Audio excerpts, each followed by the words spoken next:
லூக்கா எழுதின சுவிசேஷ புத்தகம் 5வது அதிகாரம் 8, 9, 2 வசனங்களை வாசிக்க கேட்போம். சீமோன் பேதுரு அதை கண்டு இயேசுவின் பாதத்தில் விழுந்து, ஆண்டவரே, நான் பாவியான மனுஷன், நீர் என்னை விட்டு போக வேண்டும் என்றான். அவர்கள் திரளான மீன்களை பிடித்தது நிமித்தம் அவனுக்கும் அவனோடு கூட இருந்த யாவருக்கும் பிரமிப்புண்டானபடியினால் அப்படி சொன்னான்.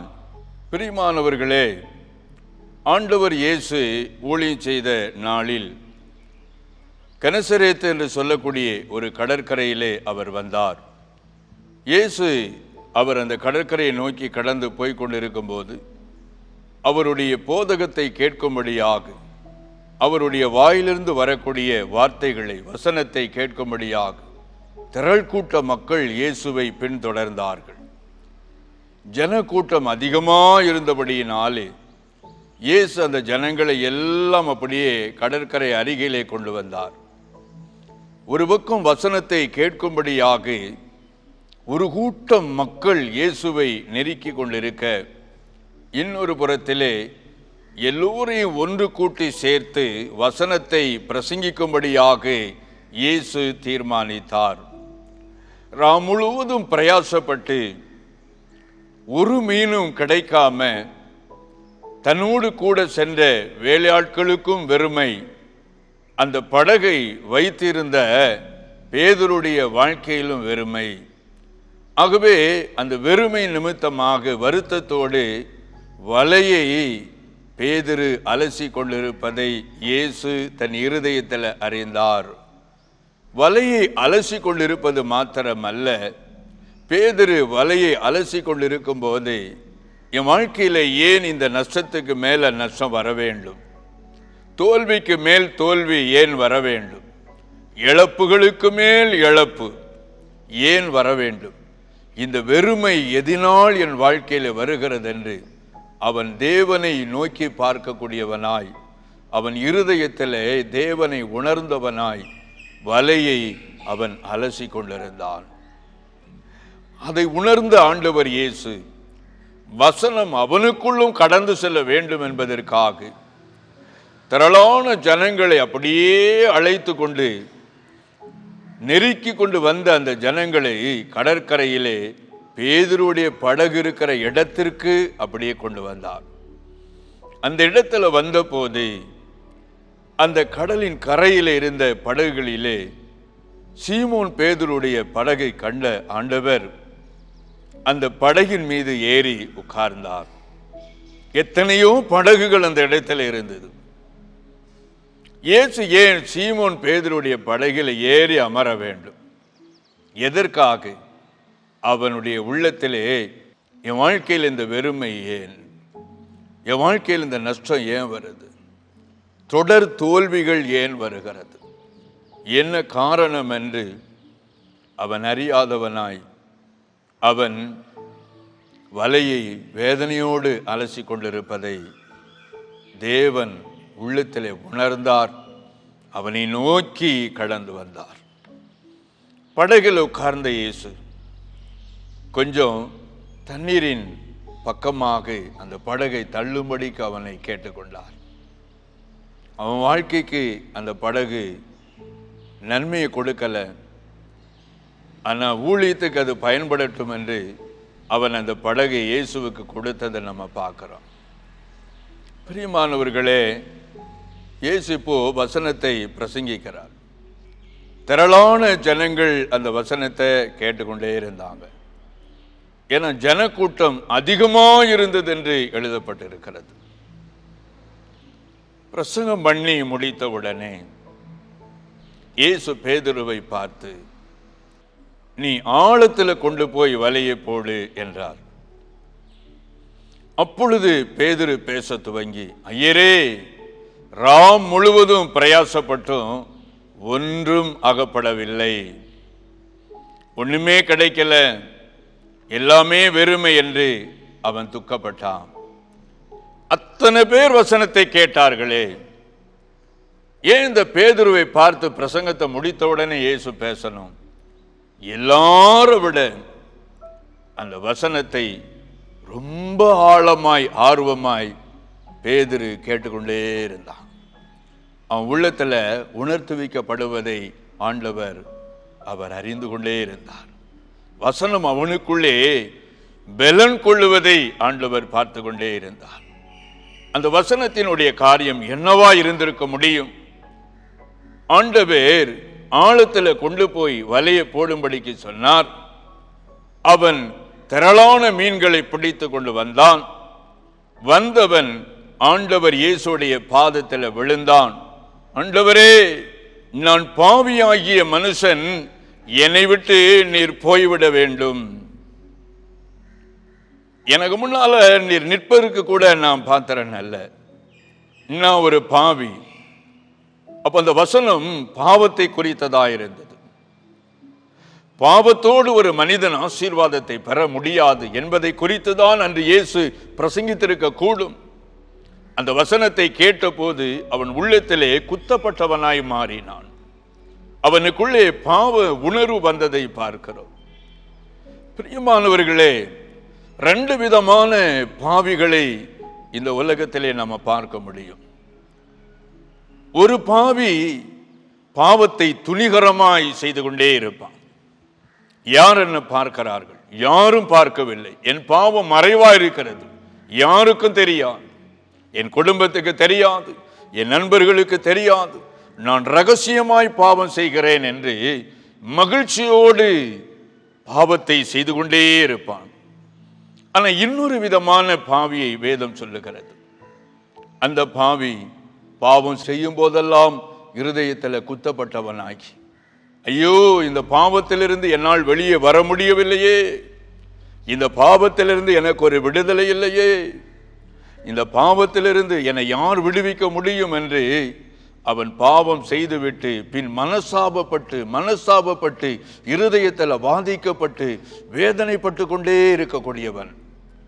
அவனை குறித்து தான் வேதம் சொல்லுகிறது, நீதிமான்களை அல்ல பாவிகளை மனம் திரும்புகிறதற்கு நான் அழைக்க வந்தேன். அந்த பாவியை ஆண்டவர் தேடி போனார். அது நிமித்தமாக பாவிகளை தேடி பாவிகளோடு அமர்ந்து பாவிகளுக்கு வசனத்தை சொன்னது நிமித்தமாக வேதபாரகர் பரிசேயர் கூட்டத்தார் அந்த நாளிலே ஆண்டவர் இயேசுவை துக்கப்படுத்தும்படியான வார்த்தைகளை சொன்னார்கள். அவர் பாவிகளுக்கும் ஆயக்காரருக்கும் சிநேகிதர் என்று சொன்னார்கள். பிணியாளிக்கு வைத்தியன் தேவையில்லாமல் சுகமாயிருக்கிறவனுக்கு அல்ல என்று ஆண்டவர் சொல்லுகிறார். நாம் பாவிகளை ரட்சிக்கும்படிக்கு, பாவிகளை சந்திக்கும்படிக்கு இந்த உலகத்தில் வந்தேன். ஒருவேளை பாவத்திலிருந்து எனக்கு ஒரு விடுதலை இல்லையே என்று வேதனையோடு கண்ணீரோடு இந்த வசனத்தை நீங்க கேட்டுக்கொண்டிருக்கீங்களா? உங்களுக்காகத்தான் ஆண்டவர் இந்த உலகத்திலே வந்தார். உங்களை ஆண்டவர் பார்த்து கொண்டே இருக்கிறார். இந்த வார்த்தையின் மூலமாய் உங்களோடு கூட பேசுகிறார். என்னுடைய வாழ்க்கையில் வரக்கூடிய தொடர் தோல்விகள், என்னுடைய வாழ்க்கையில் வரக்கூடிய நஷ்டங்கள், என்னுடைய வாழ்க்கையில் வரக்கூடிய இழப்பு, சரீரத்தில் உண்டான வியாதி வேதனை, குடும்பத்தில் உண்டான சமாதான சீர்கேடுகள், இது எல்லாம் என்னுடைய பாவத்தினாலே என்பதை ஒருவேளை உணர்ந்தவர்களா இந்த வசனத்தை நீங்க கேட்டுக்கொண்டிருக்கீங்களா? ஆண்டவர் உங்களோடு கூட பேசுகிறார். பேதுரு அப்படிப்பட்டவனாயிருந்தான். அதற்காகவே பேதுருவை ஆண்டவர் தேடிக்கொண்டிருந்தார். திரள் கூட்டம் ஜனங்கள் இயேசுவை தேட, இயேசுடைய இருதயமோ பேதுரு இருக்கக்கூடிய இடத்தை தேடி அந்த கடற்கரையிலே அலைந்து திரிந்து அவனுடைய படகையும் அவனையும் கண்டுபிடித்தார். அங்கே அந்த வசனத்தை அவனும் கேட்க வேண்டும் என்று அவனை நோக்கி போய் அங்கே அவன் படகிலே அமர்ந்து கொண்டு அவனுக்காக ஆண்டவர் பிரசங்கம் பண்ணினதை நம்ம பார்க்கிறோம். பிரசங்கத்தின் முடிவு அவன் பாவத்தை உணர்த்தக்கூடியதா இருந்தது. இவ்வளவு ஒரு பெரிய அற்புதத்தை பார்த்த போது அவனுக்குள்ளேயே ஒரு பெரிய பிரமிப்பு உண்டானது என்று எழுதப்பட்டிருக்கிறது. இவ்வளவு பெரிய அற்புதம் இயேசுடைய வார்த்தையில், வாக்கு தத்தத்தில் இவ்வளவு பெரிய வல்லம் இருக்குதா? இயேசு ஒரு வாக்கு தத்தம் கொடுத்தார், ஒரு வார்த்தையை சொன்னார், ஆழத்தில் கொண்டு போய் வலைய போடணும். ஆம் பிரியமானவர்களே, இன்னும் உங்க ஜெபத்தை கூட்டுங்க, இன்னும் கொஞ்சம் ஜெபத்தின் ஆழத்துக்குள்ள கடந்து செல்லுங்க, இன்னும் ஆண்டவரை தேடுவதிலே இன்னும் அதிகமாக நேரத்தை செலவு பண்ணுங்க, அவரோடு இன்னும் இணைந்திருங்கள். பிரியமானவர்களே, நான் ரட்சிக்கப்பட்ட காலத்திலே என்னுடைய குடும்பத்தாருடைய ரட்சிப்புக்காக நான் தொடர்ந்து ஜெபித்து கொண்டே இருந்தேன். என்னோடு கூட சேர்த்து என்னுடைய வீட்டில் மொத்தம் 7 பேர். எங்கள் குடும்பம் பெரிய குடும்பம். தாய் தகப்பனார் எல்லாரையும் சேர்த்து 9 பேர் குடும்ப உறுப்பினர்கள். நான் மாத்திரம் ஆண்டவரை அறிந்து கொண்டவனாயிருந்தேன். நான் முதலாவது ரட்சிப்பை பெற்றிருந்தேன். என் குடும்பத்தாருடைய வழிகள் பாவ வழிகள், உலகத்தை தேடி வாழ்ந்து கொண்டிருந்த சூழ்நிலை. ஐயோ, இன்று ஆண்டுடைய வருகை இருக்குமானா நம்முடைய மொத்த குடும்பமும் நரகத்திலே தள்ளப்பட்டு விடுமே என்று என்னுடைய உள்ளம் அவர்களுக்காக எப்பொழுதும் பாதித்து கொண்டே இருந்தது. அவர்களுடைய சீர்கேடான வாழ்க்கையை பார்த்தபோது ஒரு நாள் மிகுந்த துக்கமுடையவனாய் நான் மாறினேன். அன்றைக்கு கம்பெனியிலிருந்து நான் விடுப்பு எடுத்துக்கொண்டேன். என்னுடைய ஜெபத்தை நான் அப்படியே தொடர்ந்து கொண்டே இருந்தேன். தினமும் காலையில் 3 மணி நேரம் ஜெபிக்கிற நான் அப்படியே முழங்கால நின்று 7 மணி நேரம் தொடர்ந்து அழுது கொண்டே இருந்தேன். ஆண்டவரே, என் குடும்பத்தை ரட்சிக்கணும், என் பெற்றோரை ரட்சிக்கணும், என் உடன் பிறந்தவர்களை ரட்சிக்கணும் என்று சொல்லி தொடர்ந்து நான் ஜெபித்து கொண்டே இருந்தேன். அந்த ஜெப நேரம் நீடித்து கொண்டே இருந்தது. கதறி அழுதேன். ஜெபத்தின் ஆழத்திற்குள் ஆண்டவர் என்னை கொண்டு சென்றார். ஜெபித்து முடித்த போது ஆண்டவர் என் உள்ளத்திலே ஒரு நிச்சயத்தை, விசுவாசத்தை வைத்தார். என்னுடைய துக்கம் அங்கே மாறினது. மறுநாள் அதிகாலையிலே ஆண்டவர் ஒரு தரிசனத்தையும் எனக்கு காண்பித்தார். அந்த தரிசனத்திலே பல தடைகளை கடந்து, தண்ணீரை தீயை கடந்து சென்று ஒரு செழிப்பான இடத்திலே என் முழு குடும்பத்தை கொண்டு போய் ஒரு வெளிச்சத்தின் மத்தியில் நிறுத்தினது போல ஆண்டவர் ஒரு தரிசனத்தை காண்பித்து, உன் குடும்பத்தை நான் ரட்சிப்பேன் என்று வாக்கு பண்ணினார். என்ன ஆச்சரியம் பாருங்கள். கிட்டத்தட்ட அந்த நாளில் இருந்து ஒரு 2 ஆண்டுக்குள்ளாக என்னுடைய வீட்டில் எல்லோரையுமே ஆண்டவர் ரட்சித்தார். எல்லா மதமும் ஒன்றுதான் என்று சொல்லக்கூடிய என்னுடைய தகப்பனார், விக்கிரகத்தின் வழியிலிருந்து வந்தவர்கள், அவர்கள் ஆண்டவர் ரட்சித்தார். எல்லோரும் ஞானஸ்நானம் பெற்றார்கள். என்னுடைய வீட்டில் நானும் என்னுடைய சகோதரர் 2 பேரும் ஆண் பிள்ளைகள். ஆண்டவர் என்னுடைய சகோதரனை ரட்சித்து என்னோடு கூட இன்றைக்கு ஊழியத்தில் உடனிருந்து ஊழியம் செய்யும்படியாக அவனையும் ஒரு ஊழியக்காரனாய் கூட தெரிந்து கொண்டார். அந்த விதமாக என்னுடைய குடும்பத்தின் ரட்சிப்பை கர்த்தர் ஆசீர்வாதமாக்கினார். காரணம் ஆழம். சின்ன சின்ன ஜெபங்கள், கொஞ்ச நேரம் ஜெபம். இந்த ஜெபத்தை வைத்து பெரிய நன்மைகளை ஆண்டவரிடத்தில் நீங்க பெற்றுக்கொள்ள முடியாது. நீங்கள் இன்னும் ஆழத்திலே கடந்து செல்ல வேண்டும். வேதபாரகர் பரிசேயருடைய நீதியிலும் உங்க நீதி அதிகமாக இருக்கட்டும் என்று ஆண்டவர் சொல்லுகிறார். அவர்கள் என்ன செய்தார்கள்? எல்லாவற்றிலும் தசமபாகம் கொடுத்தார்கள். வாரத்தில் 2 நாள் உபவாசித்தார்கள். என கருமையான தேவ ஜனமே, 2 நாள் அல்ல, ஒரு வாரத்தில் 1 நாள் 1 நேரம்.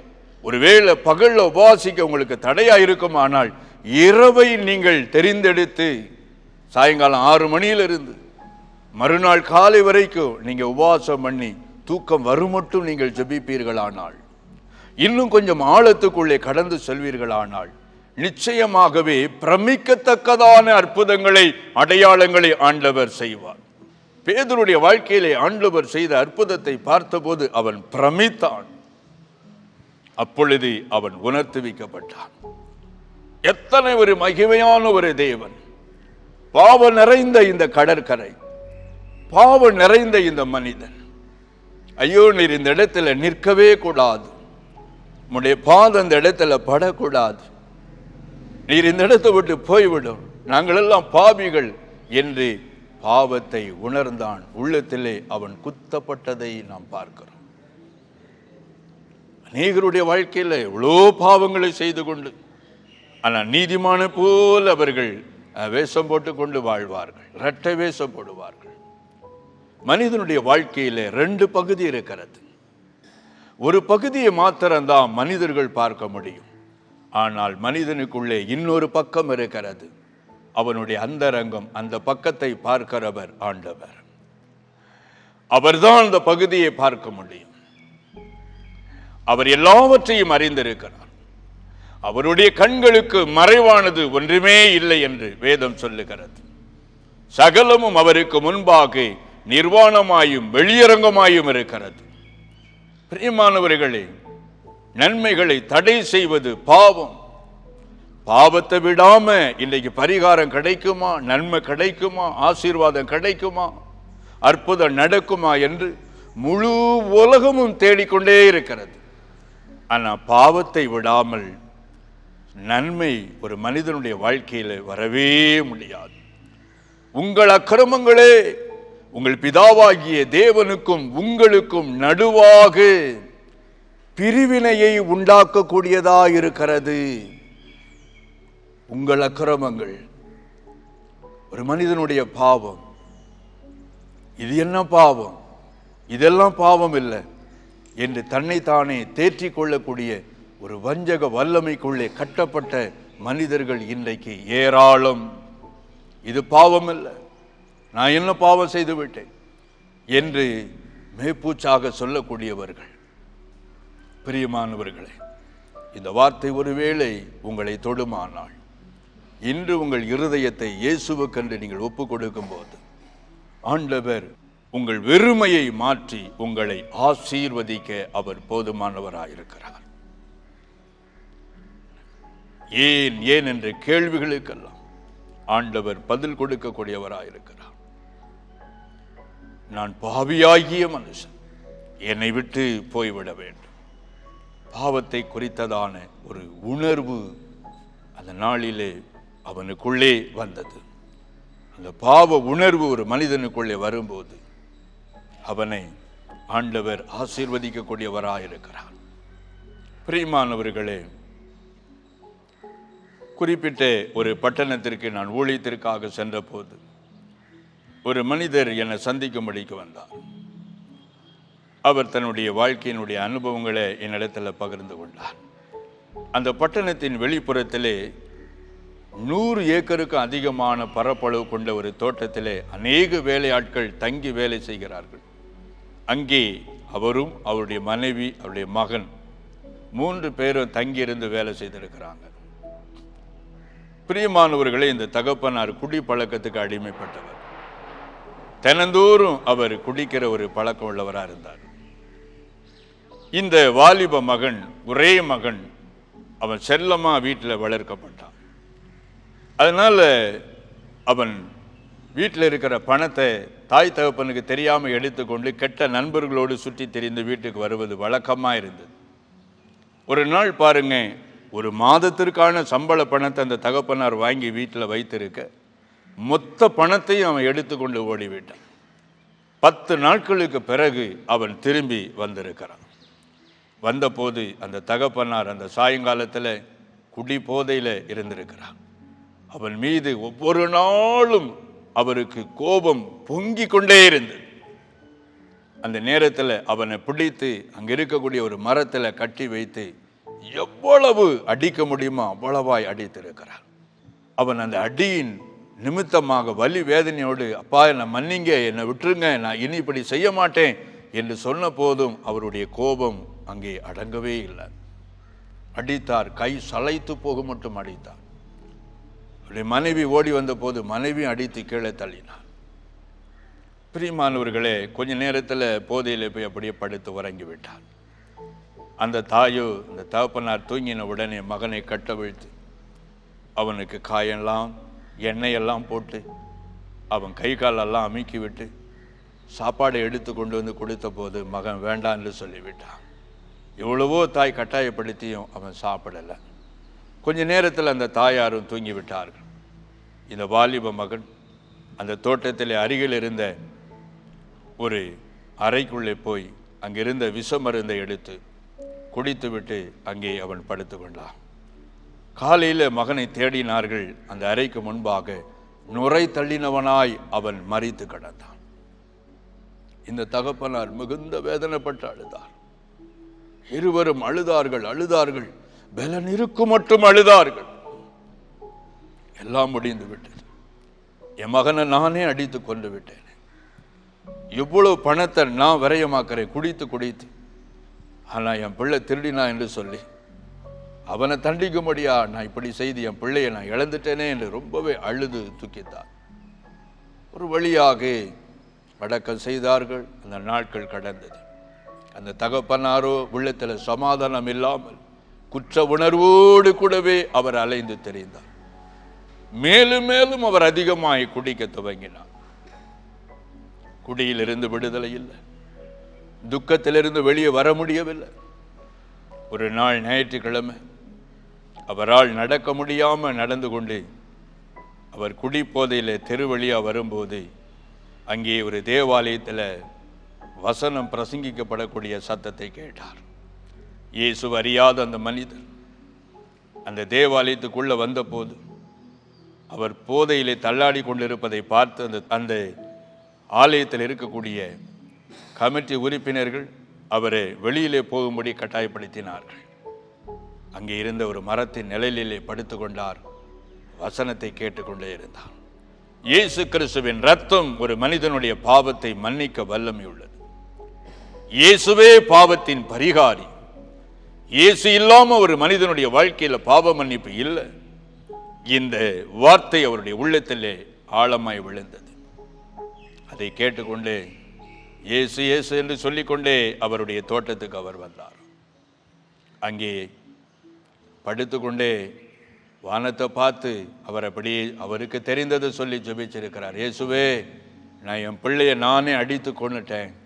என் இருதயத்தில் இரவு பகலாக குற்ற உணர்வு என்னை வாதிக்கிறது. என் உனக்குள்ள சமாதானமே இல்லை, என்னை மன்னிச்சிரு சாமி என்று சொல்லி அவர் அழுதிருக்கிறார். பிரியமானவர்களே, அந்த நாள் அதிகாலையிலே அவர் ஒரு தரிசனத்தை கண்டாராம். அந்த தரிசனத்திலே ஒரு பெரிய நீதிமன்றத்தை பார்க்கிறார். இவரை குற்றவாளியாக விலங்கிடப்பட்டு போலீசார் அந்த நீதிமன்றத்துக்கு கொண்டு போறாங்க. சாட்சி கூண்டில் போய் அவரை அங்கே நிறுத்தி விட்டார்கள். அவ்வளவுதான். அதுக்கு பிற்பாடு அந்த நீதிமன்றத்தில் யாருமே இல்லை. அவர் நீதிபதியை பார்க்கிறாரு. நீதிபதி கருப்பும் வெள்ளையுமான வஸ்திரம் அணியாம வெண்வஸ்திரம் தரித்தவரா இருக்கிறார். அவருடைய முகம் சூரியனை போல பிரகாசித்து கொண்டிருக்கிறது. அந்த சமயத்தில் கருப்பு உருவமா பிசாசு வந்து நின்று, இந்த பாண்டியன் ஒரு கொலைகாரன், இவன் மகனை இவனே அடித்து கொண்டு விட்டான், இவன் தண்டிக்கப்படணும், அந்த கொலைக்கு சமமா இவனையும் கொலை செய்யணும், இவனுக்கு தண்டனை கொடுங்க என்று ஒரு பிசாசு அந்த நீதிமன்றத்தில் நின்று அந்த நீதிபதியிடத்தில் போராடுகிறது. அப்படி இருக்க அவருடைய உள்ளத்தில் அப்படியே பதட்டத்தோடு இருக்கிறார். ஐயோ, நமக்கு ஏதாவது தூக்கு தண்டனை கொடுத்துருவாங்களோ, இந்த இடத்திலிருந்து யார் நம்ம விடுதலையாக்குவா என்று அவருடைய இருதயம் அப்படி அங்கலாய்த்து போராடி கொண்டிருக்கிற நேரத்தில் இன்னொரு வாசல் வழியாக இன்னொருவர் வந்தார். நீதிபதியை போலவே சாயல் உள்ள ஒரு மனுஷகுமாரன் அங்கே வருவதை அவர் பார்த்தார். வெண்வஸ்திரம் தரித்திருந்தவர். அவர் அங்கே அந்த நீதிபதிக்கு முன்பாக போய் நின்று கொண்டு, ஜோதி பாண்டியன், அவன் செய்த தவறுக்காக நான் தண்டிக்கப்பட்டிருக்கிறேன், அந்த தண்டனையை நான் ஏற்றிருக்கிறேன், இதோ அதற்கான அடையாளத்தை பாருங்கள் என்று ஆணி பாய்ந்த கரத்தை நீட்டி அப்படியே காண்பித்திருக்கிறார். இவனை நீங்கள் விடுதலை செய்யுங்க என்று சொல்லி போராடின போது கொஞ்ச நேரம் அந்த கோர்ட் அமைதியா இருந்ததாம். அந்த நீதிபதி இவரை பார்த்து, உனக்கு யாராவது ஜாமீன் வந்திருக்காங்களான்னு கேட்டாராம். ஐயா, எனக்கு யாருமே இல்லை, உன்னை என்னுடைய சொந்த ஜாமீனில் விடுதலை ஆக்குகிறேன், போ, இனி பாவம் செய்யாதே என்ற ஒரு சத்தத்தை கேட்டார். கண் விழித்தார். அதிகாலை 4 மணி முழங்காலில் நின்று, கிறிஸ்தவர்கள் இப்படித்தானே ஜெபிப்பார்கள் என்று சொல்லி அப்படியே அழுது இருக்கிறார். அந்த நாளில தான் வால் போஸ்டை பார்த்து அப்படியே மீட்டிங் நடக்கிற இடத்தை நோக்கி வந்து அவர் என்ன சந்தித்தார். இதையெல்லாம் அவர் சொல்லி கொண்டிருக்கும் போது என் உள்ளத்திலே தேவனுடைய அபிஷேகம் கொழுந்து விட்டு எரிய துவங்கிற்று. நான் இவனுடைய பாவத்தை எல்லாம் மன்னித்திருக்கிறேன், இவன் பாவம் மன்னிக்கப்பட்டது என்று சொல்லி இவன் ஆசீர்வதித்து நீ ஜெபம் பண்ணு, இன்றிலிருந்து இவன் என்னுடைய பிள்ளை என்று ஆண்டவர் சொன்னார். ஆம் பிரியமானவர்களே, பாவத்தை குறித்த மனசாபம் உங்களுக்குள்ள வந்து விட்டால் இயேசு உங்களை ரட்சிக்கும்படியாக நீங்க இருக்கிற இடத்துக்கு ஆண்டவர் வருகிறார். படுக்கையில் இருக்கிற எனக்கு அருமையான சகோதரனே, படுக்கையில் இருந்து கொண்டு எல்லாவற்றையும் பார்த்து கொண்டே இருக்கீங்க, மனைவி படுகிற கஷ்டத்தை பார்க்குறீங்க. ஐயோ, எனக்கு இந்த வியாதி வந்து விட்டது, என் பாவத்தினால தான் இந்த வியாதி. நான் நல்லா இருந்த போது நான் எனக்காக வாழ்ந்து விட்டேனே என்று இன்றைக்கு உணர்வடைந்து மனைவிக்காக பிள்ளைக்காக துக்கித்துக் கொண்டிருக்கிற சகோதரனே, நீங்கள் இந்த வசனத்தை கேட்டுக்கொண்டு உணர்வடைந்த போது இயேசு உங்கள் அருகிலே வந்திருக்கிறார். நான் உங்களுக்காக ஜெபிக்க போகிறேன். கிருபை நிறைந்த ஆண்டவரே, வசனத்தை கேட்டு என்னோடு இணைந்திருக்கிற குடும்பங்கள், தகப்பனே, அப்பா, பாவிகளை ரட்சிக்கும்படிக்கு உலகத்தில் வந்தவரே, பாவத்தை மன்னிக்கும்படியாக பலியாக சிலுவையிலே தன்னையே ஒப்பு கொடுத்த ஆண்டவரே, எங்களுக்காக ஒரு சொட்டு இரத்தம் இல்லாமல் சிந்தி கொடுத்தீரே. எங்கள் வெறுமையை மாற்றும்படியாக நீர் சிலுவையிலே தொங்கி இரத்தத்தை சிந்தினீரே. எங்கள் வெறுமை மாறுவதற்காக உம்மை நீர் கசைக்கு பிழிய ஒப்பு கொடுத்தீரே. அந்த இரத்தத்தின் வல்லமை ஒவ்வொரு வீடுகளுக்குள்ள இறங்கட்டும், ஒவ்வொரு இருதயத்துக்குள்ளும் இறங்கட்டும். இப்பொழுதே இறங்கட்டும், இறங்கட்டும். பாவத்தினாலே வாழ்க்கையை இழந்து இன்றைக்கு தாய் வீட்டில் வந்து தனிமையோடு கூட நிந்தை அவமானத்தோடு இருக்கிற எனக்கு அருமையான மகளே, உன் பாவத்தை ஆண்டவர் மன்னித்து விட்டேன் என்று சொல்லுகிறார். இயேசுடைய வல்லமை உன் மீது இறங்கி வருகிறது மகளே. போ, இனி பாவம் செய்யாதே என்று ஆண்டவர் உனக்கு சொல்லுகிறார். இயேசுடைய வல்லமை இறங்கி வருகிறது. பாவத்தினால் உண்டான தரித்திரம், அந்த தரித்திர கட்டுகளை அவிழ்க்கும்படியாய் வீடுகளுக்குள்ளே, வியாபார ஸ்தலத்துக்குள்ளே ஆண்டவருடைய வல்லமை இறங்கி வருகிறது. குடும்பத்தை பாவத்தின் நிமித்தமாக கட்டி வைத்திருந்த சாத்தானுடைய கிரியைகள், சாத்தானுடைய கட்டுகள் இயேசுவின் நாமத்தில் அருந்து விழுகிறது. பொல்லாத சாத்தானே, இயேசுவின் நாமத்தில் உனக்கு கட்டளையிடுகிறேன். குடும்பத்தை விட்டு, சரீரத்தை விட்டு, தொழிற்கூடத்தை விட்டு வெளியேறு இயேசுவின் நாமத்தினாலே. கர்த்தருடைய வல்லமை இயேசுவின் நாமத்தில் இறங்கட்டும் என்று நான் ஜெபிக்கிறேன். இப்பொழுதே இறங்கட்டும். மந்திரத்தினாலே குடும்பங்களை கட்டி வேதனைப்படுத்துகிற பொல்லாத மாந்திரிகத்தின் கிரியைகள் இயேசுவின் நாமத்தில் சுட்டரிக்கப்படுவதாக, சுட்டரிக்கப்படட்டும். இயேசுவின் நாமத்தில் வல்லமை இறங்கட்டும் என்று நான் ஜெபிக்கிறேன். இயேசுவின் நாமத்தில் வல்லமை, வீடுகளுக்குள்ளே வல்லமை, ஒவ்வொருவர் மீதும் வல்லமை இறங்கட்டும். அவருடைய தழும்புகளால் குணமானீர்கள், அவருடைய தழும்புகளால் குணமாகிறோம். தகப்பனே, நன்றி செலுத்துகிறப்பா. உம்முடைய பிள்ளைகள் ஒவ்வொருவரையும், உம்மை நோக்கி கூப்பிடுகிற ஒவ்வொருவரையும் நீர் இந்த நாளிலே அவர்கள் பாவத்தை மன்னித்து நீர் அவர்களை விடுவிக்கிறதற்காக நன்றி செலுத்துகிறப்பா. நீர் எங்கள் ஜெபத்தை கேட்டதற்காக நன்றி. ஓ லார்ட், ஜெபித்த ஒவ்வொரு வாழ்க்கையிலும் அப்பா நீர் அற்புதத்தை செய்ததற்காக நன்றி. சரீரத்தின் கட்டுகளை அவிழ்த்து அற்புதமான சுகத்தை நீர் தந்துவிட்டதற்காக நன்றி. மரண பயத்தோடு இருக்கிற சகோதரனே, இயேசுடைய வல்லமை உங்களை தொடுகிறது. இப்பொழுதே மரண பயத்தை கொண்டு வருகிற சத்துருடைய வல்லமை அழிக்கப்படுவதாக. சகோதரி, எதற்கெடுத்தாலும் பயம், கிச்சனுக்குள்ள போனா பயம், பெட்ரூம்குள்ள போனா பயம், பயத்தின் வல்லமை இயேசுவின் நாமத்தில் அழிக்கப்படுவதாக. நன்றி செலுத்துகிற அப்பா, ஒவ்வொருவர் மீது உம்முடைய வல்லமை ஊற்றப்படட்டும். ஒவ்வொருவரையும் நீர் ஆசீர்வதிப்பீராக. உம்முடைய கரத்தில் ஒப்புக் கொடுக்கிறேன், பொறுப்படுங்க. இயேசுவின் நாமத்தில் பிதாவே, ஆமென். 1998 ஆரம்பிக்கப்பட்ட நமது கல்வாரி சுவிசேஷ மிஷனரி இயக்கமானது ஒடிசா மாநிலத்தை தலைமையிடமாக கொண்டு ஒடிசா மாநிலத்தில் 6 மாவட்டங்களில் 176 மிஷனரிகளை கொண்டு 13 இன மக்கள் மத்தியில் ஒவ்வொரு மாதமும் 500 புதிய கிராமங்களை சந்திக்க வேண்டும் என்ற மேலான தரிசனத்தோடு சுவிசேஷ பணியினை செய்து வருகிறது. தேவனுடைய ஆலயங்கள் இல்லாத இடங்களில் தேவனுடைய வார்த்தை அறிவித்து நமது ஊழியத்தின் மூலம் ஆலயங்கள் கட்டப்பட்டு வருகிறது. ஒடிசாவில் வாலிபர் முகாம், சிறுவர் முகாம், விடுதலை முகாம் மூலமாக எண்ணற்ற மக்களுக்கு தேவனுடைய வார்த்தையானது அறிவிக்கப்பட்டு வருகிறது. அறியப்படாத இடங்களில் தேவனுடைய வார்த்தையை அறிவிக்கும் நமது மிஷனரி ஊழியத்தில் இன்னும் அதிகமான மிஷனரி பணியாளர்கள் எழும்பப்படவும், ஒடிசா மொழியில் தேவனுடைய பரிசுத்த வேதாகமத்தை கொடுக்கும் நன்கொடையாளர்கள் எழும்பவும் ஜெபித்துக் கொள்ளுங்கள்.